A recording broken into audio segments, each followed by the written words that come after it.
Hello tout le monde et bienvenue au podcast de l'Acadie l'Acadian. I'm switching my tongue, or should I say I'm repositioning it, because this is my first podcast in English. So you may want to bear with me, even though I'm fluently bilingual. I don't think my accent is too bad. Anyways, I have a special guest. I can't reveal her identity due to circumstances. Don't worry, she hasn't done anything wrong. It's just due to circumstances and privacy. How about if I call you Miss Amanda? Is that okay? Or Mrs. Amanda? Is that fine? C'est parfait. C'est tout parfait. C'est parfait. Okay. How are you today? I'm doing very well. How are you today? I'm doing good. Is there anything you can tell us about yourself? Yes, absolutely. So it was not known in my formative years, my identity. That actually, excuse me, that was something that I had, I guess, for lack of better words, accidentally stumbled upon. It was a pleasant surprise. And learning as such, it was exciting in a sense. I mean, of course there was the other side of it, but to uncover the actual root of it all, then I wanted to get to deeper roots. So that part of me, the discovery phase, more or less, was rather exciting. So yeah, and I have to ask you, or maybe I should point out to everyone, you are a Cajun. I have to ask you, is that correct? Je suis Acadien. Okay. Je suis un quartier. Okay. So this would be the way you found out about your Cajun identity was just recently through a DNA test, correct? It was in fact. Yes, and could you tell us anything about that? I can. Yes, it was actually it was interesting because I guess because of lack of education as to what it was that I was seeing when I saw it, I was really looking at the ethnic portion before I moved into the relative side, because there, I guess, are two sides of it. This is your background, and then these are the people that you are genetically related to. And so it actually, there was a delay until I had gotten to the relative portion. And so when I finally moved over to that portion, I saw a lot of Cajuns and was very perplexed because the identity with which I was raised did not denote any form of Cajun or French background at all. So it was a complete shock to me. And what it was that I had perceived that I was seeing was, because of the way 23andMe breaks it down, I thought that what I had looked at was aligning with what I had thought that I was raised with, but the French portion was, oh, this must mean something different, for this other portion. And so what I'd done is I'd reached out to a second cousin that was outlined on 23andMe, and he didn't know of my name, I didn't know of his. And so I had thought that there was some mystery to my mother's father's identity. Okay. And so I thought, oh, this is meaning, what I'm seeing is something that this opaque identity meant to be something else, blah, blah, blah. So we're going down this road until some other, events had transpired to where I was like, okay, we're going to take this in a different direction to see where this direction will arrive at. And so, I initially started with 23andMe. I heard that the father that I had believed was my biological father. I learned that his niece, who I thought was my biological cousin, had taken ancestry DNA. So I took it as a roundabout paternity test. So I did that. And when those results had returned, I saw that that same surname from that mystery second cousin that I was working through this mystery in ancestry, it was the same surname as this first cousin in ancestry. And, you know, you can explain away a second cousin, but you can't a first. So that's when it rerouted me to a completely different direction. Yeah, and of course, I mean, in our genealogy, it's like that. You've come to find out. Oh, as disturbing as it is, we're all linked. Right. It's very it was very, very interesting. It wasn't so much that linkage to Canada because, to be honest, when the the identity with which I was raised, a portion of that was that my paternal grandmother's father was from Nova Scotia. So there was always this from growing up. I quote unquote knew that I had roots in northeastern Canada. So seeing that initially without really knowing what it was that I was really looking at, it made sense, but I didn't really know what it was that I was really looking at until later. So the irony of the whole layout of the land was that there were many crossovers unintentionally that once working through it, it was really just an interesting set of circumstances and coincidences that ended up just kind of converging. So there's actually a very strong genetic link between the Cajuns and the Acadians, which, I'm still trying to find out because of timeline wise the change in the timing of events. Yes, of course. I mean, back in the day, I mean, so many things happened. A lot of like after deportation. Like I know some people I deal with in business. They tell me they have their head down the app. My ancestors were loyalists. I'm like, no, man, it's cool. That's it's in the past, and all that. And Right. here's a few things. Like, okay, so I can say you're American. Obviously, you talked. I can say that. So Right. could you, before we get into details with some research or we talk about identity, I think it would be interesting to know if Mm-hmm.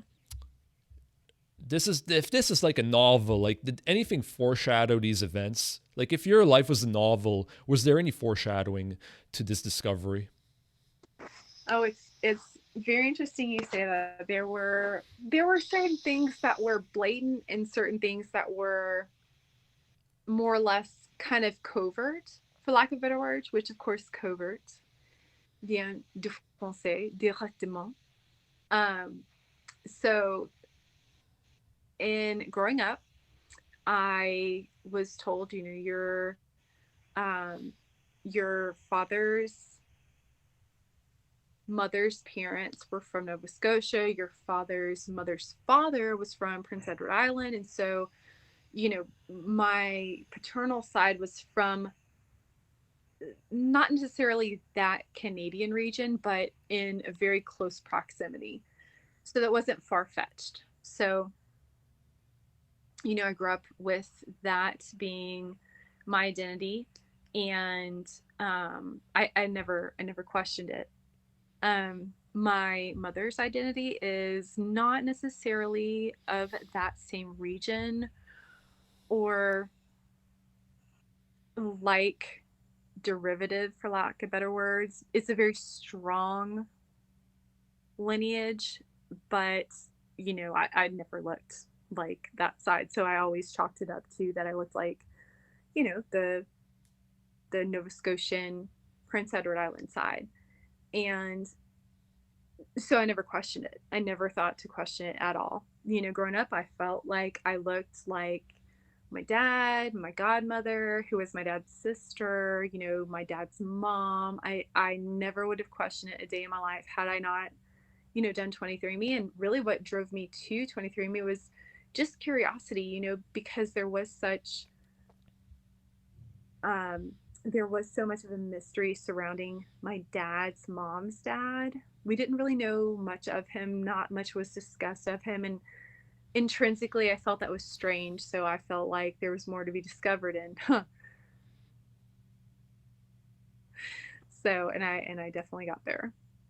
Yeah, for sure. And I mean, you say that maybe there's a Nova Scotian look to you, like in this area of Nova Scotia, Argyll, Yarmouth, and Digby, these spots, there's so much Acadian blood.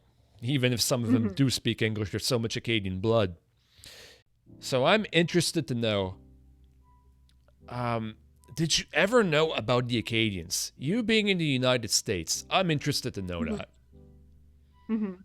Yeah, honestly, never. And I feel bad saying what I'm about to say because I felt like from what I was educated on, because I actually, believe it or not, there were Quebecois immigrants that came to where I grew up, that I did not know that there were French speakers outside of Quebec. I had no idea. None. So when I learned it years down the line from my exposure to the Quebecois, I was very little, you know. I was kind of blown away because I thought it was only restricted to that province. So to learn, oh no, it's not just Quebec, it's Ontario, it's l'Acadie, it's, you know, some other diaspora in other regions. That kind of blew my mind a little bit. I had to kind of take that in, and I wanted to learn the history to learn how it was that it wasn't just Quebec, it was other provinces and regions. So that part was a learning curve for me, but it was also an exciting learning curve. And that, not to mention the state of Maine. Yes. Not yes, to forget absolutely. not to forget, excuse me, I said that wrong. But yeah, the state of Maine, which I honestly thought that the culture there was dying, but I'm having second thoughts. No. I'm having second thoughts. I've been very much. I've been enlightened. If you may want to listen to the podcast in January, I got schooled. I tell you right now, when you speak to a gentleman like Barry Osala, who's done so much, and he looks in the eye and says the culture will not die, that impacts you. Let me tell you, that it's one of those things you never forget. No, I tell you. Beautiful. Yeah. And the hunger is real. And I can, of course, only speak to, you know, Louisiana, where, of course, not where I'm from, but where, you know, my Cajun side is from. And what's interesting is I've learned that along the way before learning, oh, by the way, your people are from this state. It was just this interesting thing I stumbled upon learning French. It wasn't what I had set out to do, believe it or not. Unlike most people, because French is I mean, nobody will deny the absolute beautiful language that it is. But it was not, admittedly, regrettably saying this, that it was not my first choice at this point, my third language, because I already knew one prior to moving on to the other.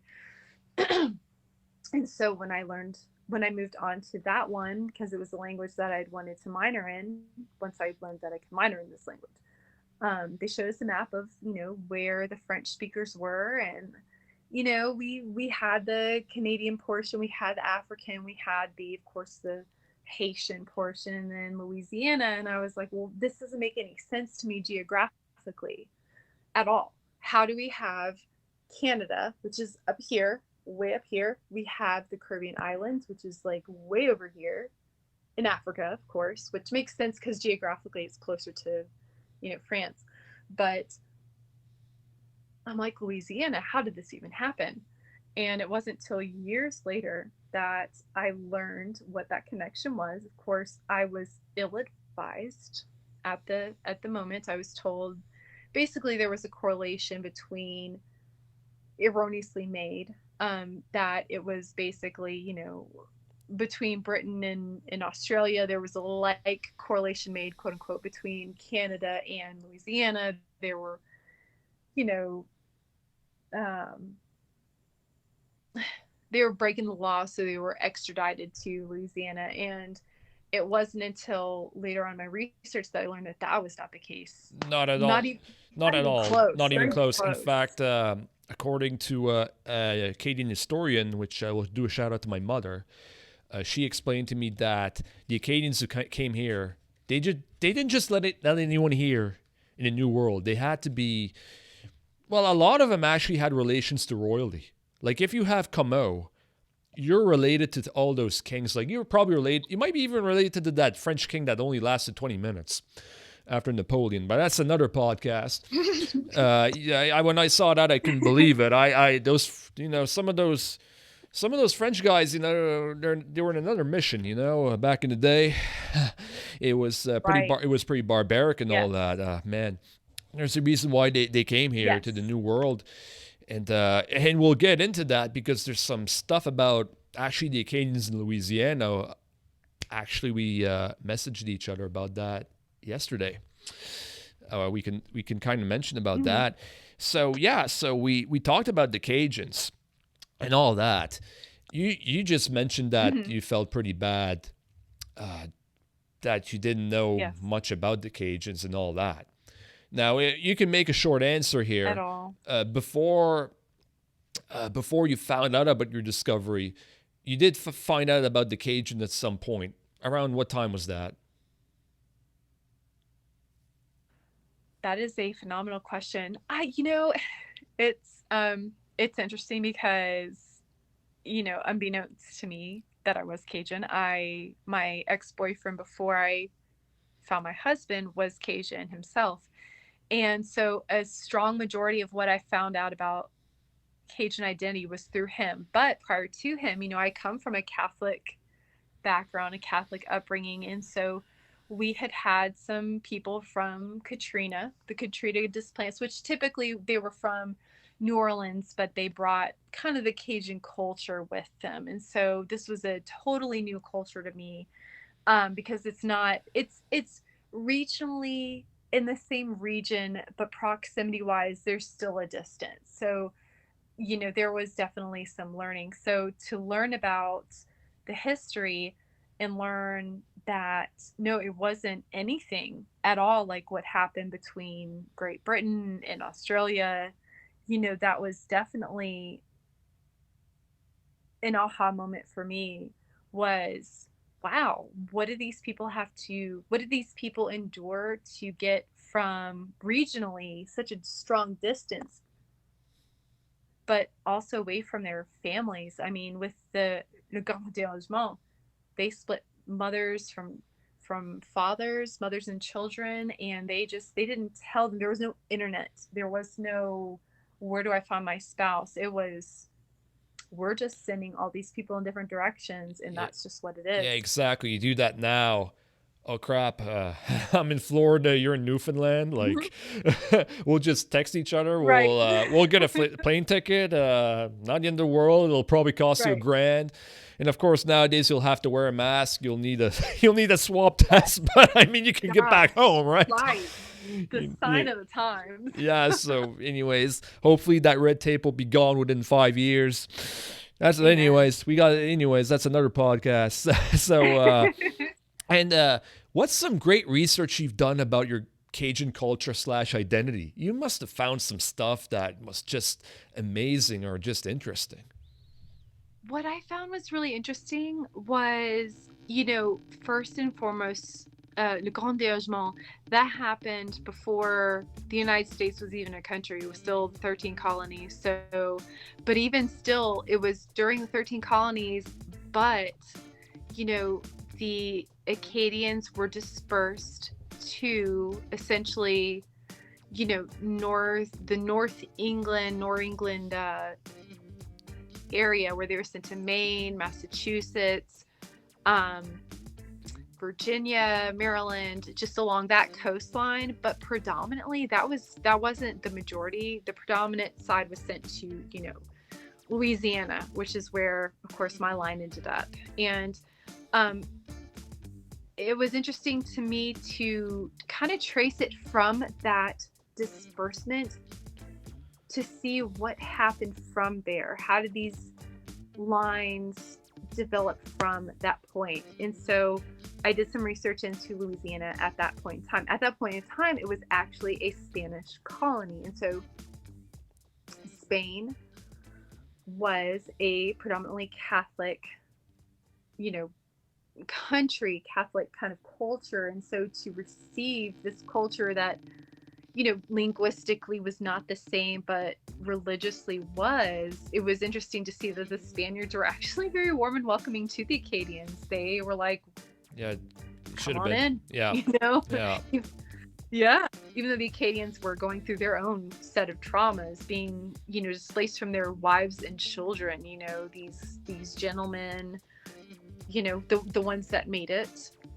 Of course, because there were those that did not, unfortunately, and that's of course another podcast for another time, that they were trying to get their bearings. And it was interesting to me to learn the similarities between how the Cajuns developed in Louisiana with how the Acadians developed when the Acadians first arrived to Acadie, and they lived off the land, just very salt of the earth people.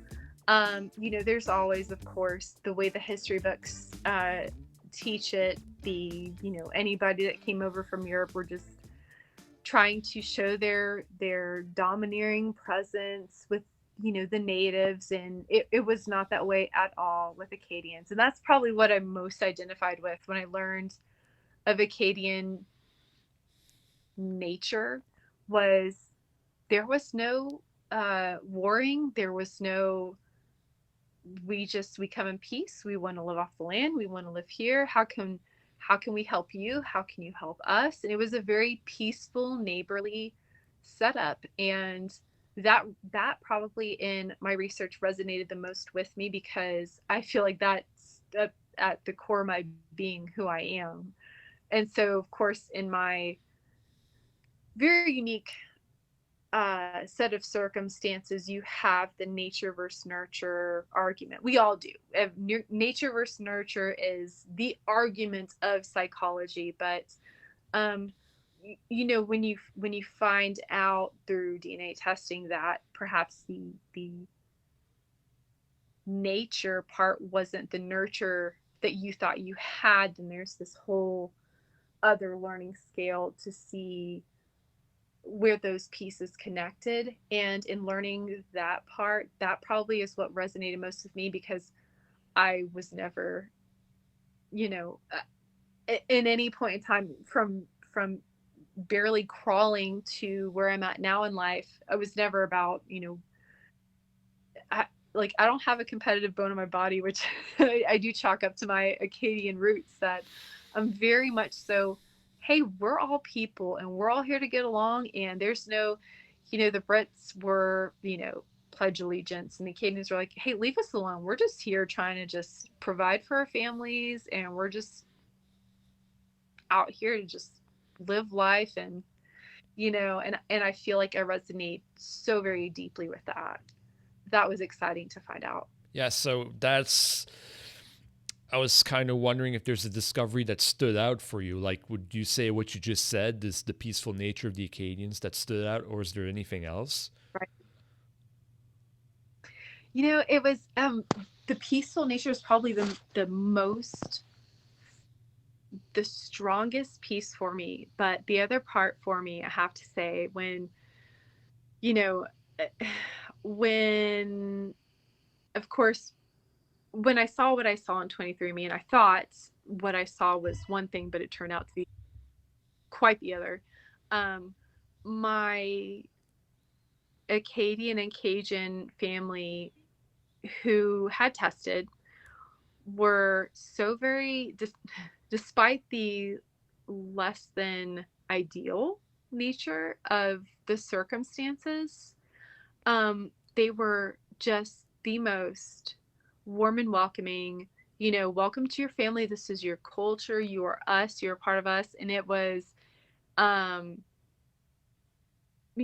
to be honest, I was completely overwhelmed, and there are no words.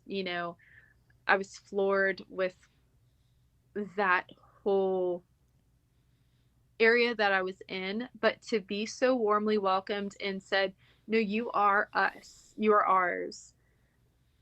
There are no words to put to how much that meant to me, not only in that very pivotal moment, but just culturally speaking, how to go from there. And where do I take this? Some people, they have the choice of, okay, I've learned this about me.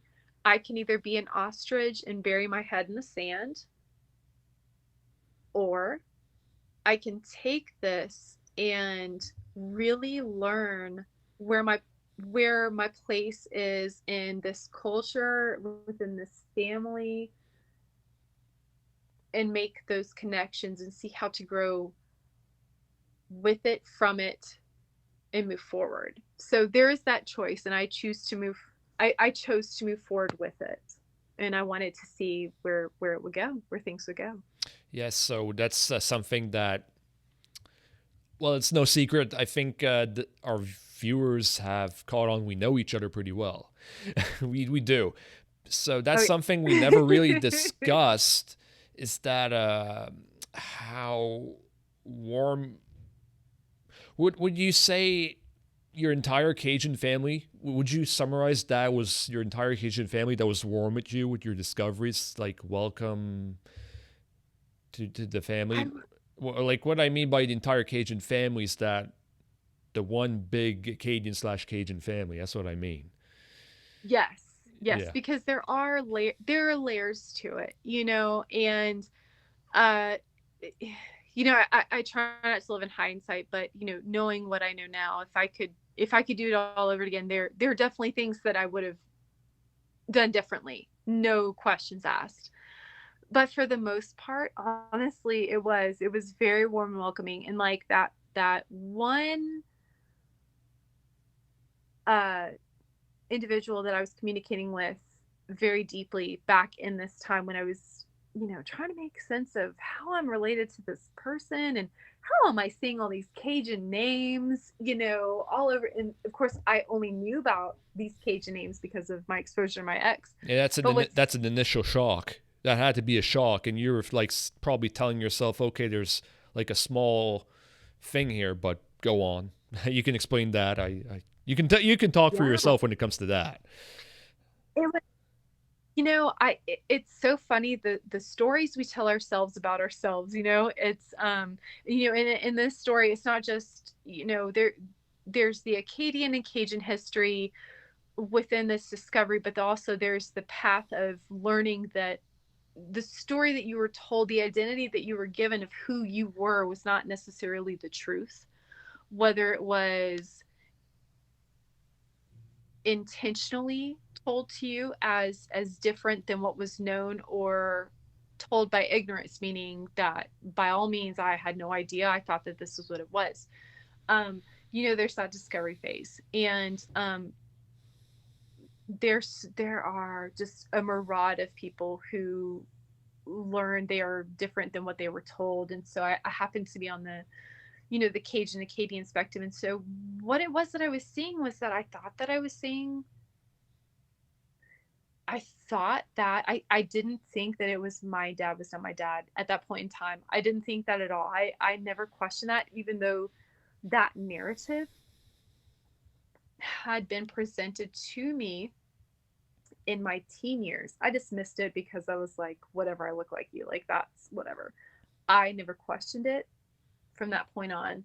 And then when I saw Cajuns and Acadians, I was like, oh, you know what this probably is? Because I was raised with this narrative of, your dad's mom's dad was from the Nova Scotia, Prince Edward Island area. I was like, okay, well, maybe it's Yeah. not, that her dad wasn't, so it was more Yeah. distant to me. So it was more of I was more on a Nancy Drew path, if you will, to figure out, okay, well, who's my grandmother's, real father. And so, but in hindsight, when I look back on my life, there are these big crumbs that were dropped as to my true identity. But Let's just say if yeah, we would have been together as friends, both of our faces there, people would probably think we're brothers and sisters or cousins. I swear by it. The structures and all that. Easily. And actually, yeah, it's one of those things. But anyways, and I think people would be interested to know. Like, let's have a connection with our listeners. Notably the ones who are Acadian and Cajun. What are some last names you got? Like, from your family tree? Oh man. Now, of course, Cajuns have the main jokes is they are Boudreaux and Thibodeau. Everybody's got a Boudreaux Thibodeau joke. And, what's funny is I wasn't told the Boudreaux Thibodeau joke until, going to Louisiana for the one and only time I have been. I haven't been since. This was years ago. But I've got Landry, I've got Chiasson, I've got Trahan, I've got Duhon, Dugas. What are some of the other ones I've got? I mean, it's almost like there's this like Acadian Cajun surname bingo, and I have lined up and that's what it was when I was looking at these, because you can look at, who your connections are, and I'm looking at these names and I'm like, these are like really Cajun names, all of them, and I'm like, what in the heck is going on right now? But what's really weird? It wasn't until a couple weeks before. So what it was this. After this conversation that I had with my cousin, and she said, about this, she referenced this conversation. She said, my sister did Ancestry, so we'll see what her results say when it comes back. And I said, okay. In a roundabout paternity test, without doing a direct paternity test, I'll test with Ancestry, because if my dad is really my dad, then she will show as my first cousin, because that's how it works. It all goes based off of, there are measurements, right? There's measurements of relatedness, and those measurements are called centimorgans, not centimeters. Centimeters are measurement of distance, but centimorgans are measurement of relatedness. So, and of course I didn't know this prior to, testing, but I said, okay, I do Ancestry, I do the Ancestry test, centimorgans wise. If we are first cousins, it will say you're first cousins because you fall within that centimorgan range. That denotes first cousin. So I said, okay, that's what I'm gonna do. So it took about, I don't know, 6 weeks before the results came back, and within that time frame, I never questioned it. I always thought it looked like my dad, and I don't know what it was that tipped me off, but I said, you know what? I looked even closer. I took a closer look than I had taken previously, and I looked at that cousin who was my father's niece, and I saw they had the same jawline. This was before my results came back from Ancestry. So I looked and I saw they had the same jawline, and I said, huh, that's interesting. They have the exact same jawline. I don't have that jawline. And I was like, well, my mother's side is of a different ethnic group that has some very strong features, even though I don't look like said ethnic group. Maybe that's the differential, the lies we tell ourselves, right? But then I'd always said to myself, oh, I have my dad's nose. I have my dad's nose. But in that same picture, I took a closer look, and I said, wait, our noses are not the same. but again, the lies we told ourselves, oh, my mom is blah, blah, blah. So that's probably where it came from. Even though there were clues. So June 10th of 2019, I got that email saying, hey, your results are in. You want to take a look? And it was late at night, and, I just gone to get a drink of water, and I was going back to bed, and I saw the email, and I said, oh, the results are in. I could take a peek. But I'll tell you, there was that voice in the back of my mind that was like, Go to bed. maybe we wait. You might want to go to bed and wait that out in the morning. Yeah, that's what you might want to do. And that's, you're 100% right. And that's what I abided. I said, you know what? I've waited all this time. What's another couple hours? Let me finish my drink. I'll get a good night's sleep, and we'll revisit in the morning. And Tuesday morning, very early, June 11th, 2019, I got my cup of coffee, sat down on the couch, took a deep breath, and I was like, okay, it's fate time. Either I see her as my first cousin or I don't. There's no ifs, ands, or buts about it. And so not only did I not see her as a first cousin, I saw a first cousin with the exact same surname as the gentleman that was a second cousin that I had been working with in 23andMe. And so at that point in time, I was like, a second cousin, you could semi-explain that away. Oh, that was great uncles. Yeah, whatever. Because these DNA tests, sometimes there's inaccuracies, so you can kind of say, okay, what's the issue here? But you didn't think the issue was so close to the family. That's the thing, right? But yeah. You couldn't explain away first cousin. You couldn't explain that away. Once it said, and of course I've learned since, she's actually my first cousin's child. So she's a first cousin once removed, however that. Yeah, but still. Lovely. Yeah, for sure. Ancestry didn't denote that, but you couldn't explain that away. Once I saw, first cousin, same surname as second cousin, then I went back and I was like, oh my gosh, I'm not who I was told I was. Yeah.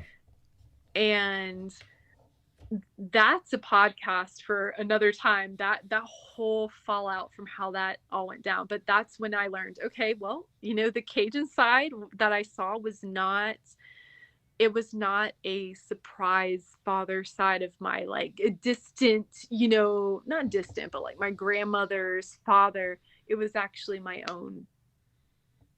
And so I had to come to grips with all of that. It was interesting because this we're half our mother, half our father, respectively speaking. And so that half of me at that point just completely fade into the night. And so I was wondering who that half of me was. So then I went on that voyage to find that out. And so in going on the voyage, I went back to my second cousin, and he was, concerned with how I was. At that point we had not been speaking. So I was like, we're not speaking about that right now. I just need to know who half of me is. Like, I needed to figure that out. And so, within the day, it didn't take long to find out who my biological father was, but it wasn't so much that. It was, it was very much so that, but it was also, okay, well, who is that 50% of me? That's a massive chunk. That isn't like some negligible, my great whatever. That's half of you. It was half of me. And I needed to connect that question mark of who are all these Cajuns I'm seeing to, like, now this 50% of me is gone. And so what I had come to find was that, my biological father's father was full Cajun, which actually was exciting. Of course, it was quite the discovery to work through in learning all of what it is that I learned. But to learn that I was Cajun was actually exciting, to be honest. Yeah, right on. Here in Canada, we mostly have, well, okay, not just mostly, but, or I should say most of the Acadians are here in Canada, Eastern Canada, and a lot of them are all over Canada, really.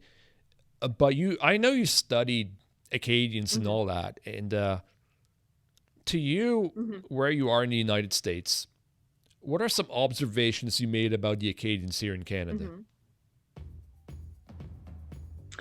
Oh, I what I learned once I started to do a deeper dive, that there was an intensely beautiful sense of pride in culture and sense of pride in history. And I felt as though that was absolutely just amazing. And I furthermore saw that correlation between how the Acadians were culturally, personality wise, with the Cajuns, even though there was a separation of, unfortunately, a couple centuries, that same spirit was still alive with the Cajuns.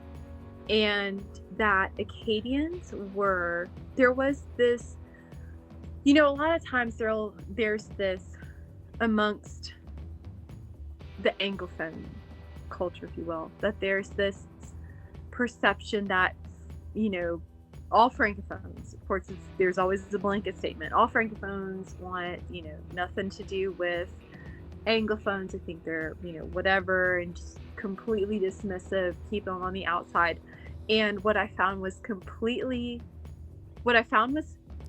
was absolutely flooring in a good sense, was that Acadians couldn't be more opposite of that preconceived notion.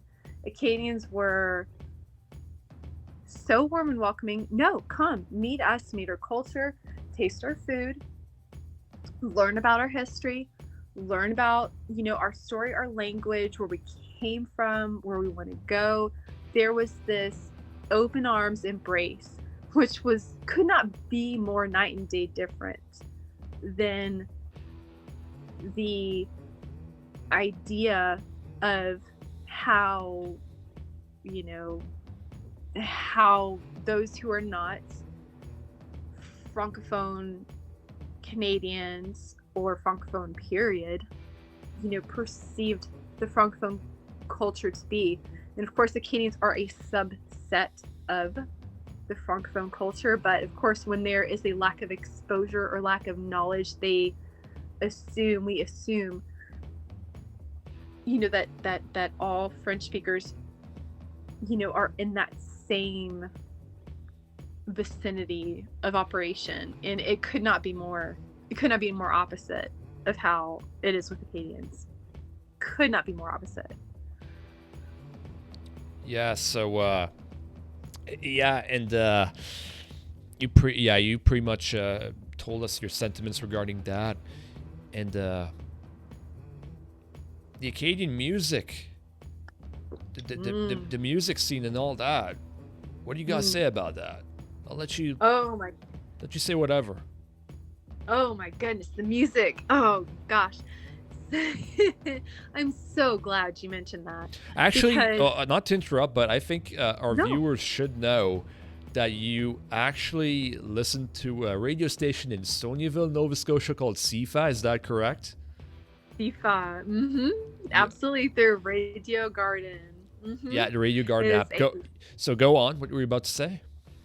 Yeah, and what's funny is I accidentally stumbled upon Sifa. Like, completely was not told about it. My husband's best friend introduced me to Radio Garden. They are not, francophone at all. And I don't even know how it was that I stumbled upon it. I just started navigating up in that vicinity, and I was like, oh my gosh, they are like, what? There's like, I was I was blown away that they were speaking French not in Quebec, and that was totally fine. Like, Quebec is its own thing. However, comma, they do not hold the license on Canadian francophones, and so that was an exciting learning curve for me. Musically, I would say when I first started out, I couldn't quite differentiate between Acadian music and Cajun music. And of course, with Cajun music, there's Cajun and there's zygote. So there was a further differentiation for me with Cajun culture, Louisiana, to differentiate between those two. But it took me a minute to figure out what the differences were with Cajun music and Acadian. And so one of the things, and of course I have Sirius XM radio, and so I learned before learning that I was Acadian that there was an affinity for more of the country music sound, which was which is a funny find for me, because that's the region of the world that I come from is the house, the home of that country music kind of feel. So it's funny for me to encounter that in a region that was not geographically close at all to where I grew up. And so in my findings, once at first I couldn't quite find the difference. When I spent more time listening to the two, it became apparent to me that Acadian Acadian music had more of the violin influence, whereas Cajun music, it does have the violin 100%, but there was more of an accordion. There was a stronger accordion presence, and it was a 3-step, always a 3-step, always, which is funny because traditionally, as little wee me, that 3-step music was always my favorite, long before I learned, hey, that's the music of your people. Yeah.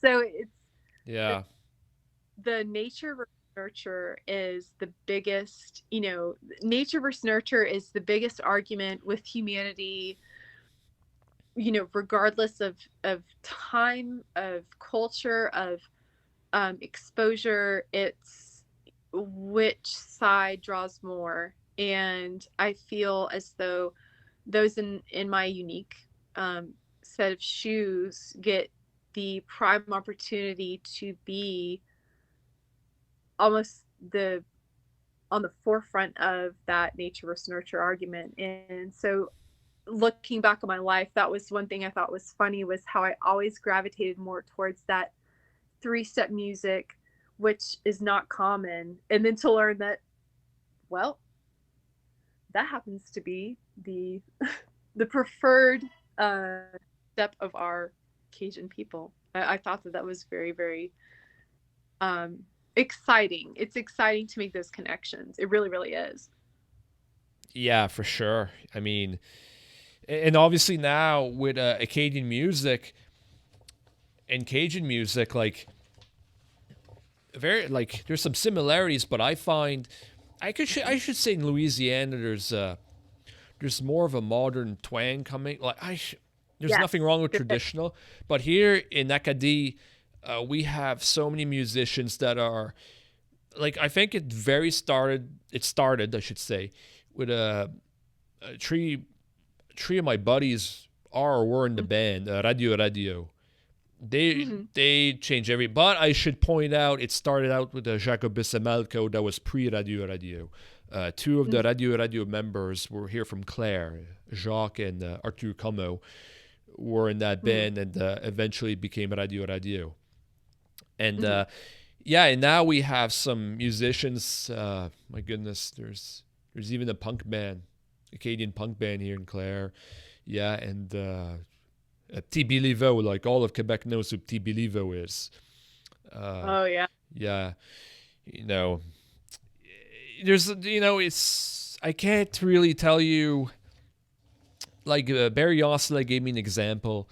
It's an old Cajun song, and it was a young young artists or artistes that basically redid the song with a more modern twang. Okay, part 1 of the podcast with Amanda is done. Keep in mind, part 2 and part 3 are coming up in the not too distant future. Stay tuned. Thank you for listening. À la prochaine.